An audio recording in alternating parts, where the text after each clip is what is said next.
David Licauco update. Yung pinagkaguluhan si David dyan sa World Trade Center, Portaho Story. Ito yung video.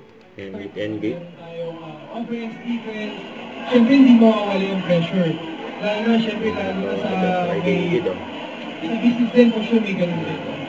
So, ang question mo lang is, ano yung natutunan mo sa basketball na pinaka nagagamit mo bilang entrepreneur? I agree with you na sa basketball court nga, maraming pressure, maraming wag binabantiyan ka ng kalaban mo. Pwede kang ma-pressure, kabahan, maging emotional, di ba? So, I think yung nadala ko sa basketball to being an entrepreneur is yung disiplina, composure, tsaka yung practicing every day. Di ba? Kasi syempre, again, in business, meron din mga failures tayong may encounter along the way, maraming roadblocks.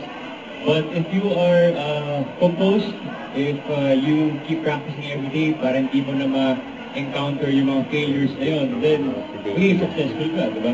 Kasi kapag pressured ka, sigurado, hindi ka makakashoot, hindi ka rin maging successful sa negosyo mo. So, Kasakaya dyan din mga David Troops.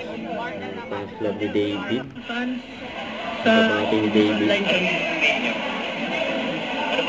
Ay, ano ba invite mo sila sa Taho Story? ano tingin mo? Glenn. Hi mo fan si Glenn, sama story, supportan niyo si Glenn. Thank you. Hello. Bye na ka. And after ng event ay nasa Sobra Cafe si David just sa Molito Alabang, you know.